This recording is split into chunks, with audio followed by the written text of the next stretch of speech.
I want to express our sorrow for the loss of life and the injuries to all the families. This event is one of those things that happen in your career and you remember where you were and what you were doing when you were notified about the crash. The crash occurred on October 2nd, 2013 on I-40 at the 423 mile marker in Jefferson County. Luckily, we had troopers minutes away working a construction zone at the I-40 I-81 split. Our response time was only about 4 minutes. When troopers arrived, they immediately took action that saved lives and limited the death toll. 5 people had been ejected from the bus suffering fatal injuries.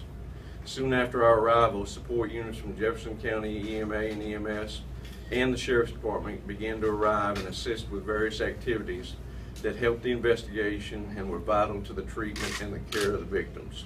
At approximately 2 p.m., the church bus was heading east on I-40 near the 423 mile marker when it experienced a tire failure on the left front wheel. This caused the bus to go out of control and cross the median through a cable barrier where it struck a westbound SUV. The collision was devastating, causing death inside the SUV. The bus caromed off the SUV and struck a tractor trailer that was also traveling west, and both vehicles caught fire. There was a 4th vehicle that sustained some damage from the debris but did not strike any vehicle. The total death toll was 8. 1 from the SUV, a passenger, 6 from the church bus, including the driver, and 1 from the tractor trailer, who was the driver. The tire failure on the bus does not appear to be a manufacturing defect. Evidence indicates impact to the tire probably occurred sometime during the last 50 miles of travel. We cannot tell you what kind of object impacted the tire or when that impact occurred. There is no impairment of any kind for any of the drivers. This was truly just a tragic crash that took 8 lives and injured many others.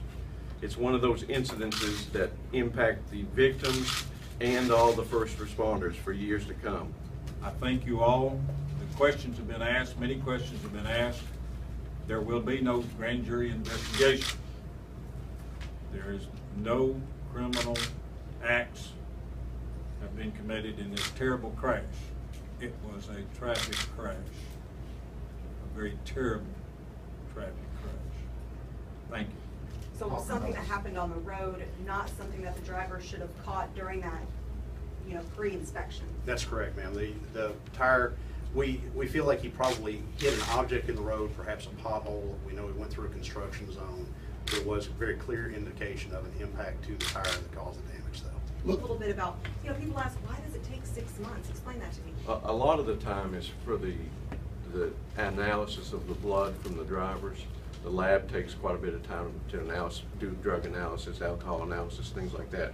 But then our CERT team has to take all the measurements and all the data that they've retrieved from the scene, put it into a scale diagram, come up with a report. You'll see the report that you get today is very elaborate, very detailed, very long, and it just takes a while to make sure everything's correct. It's proofread several times at several different levels, and it just takes a series of time and reviews to come up with the final product.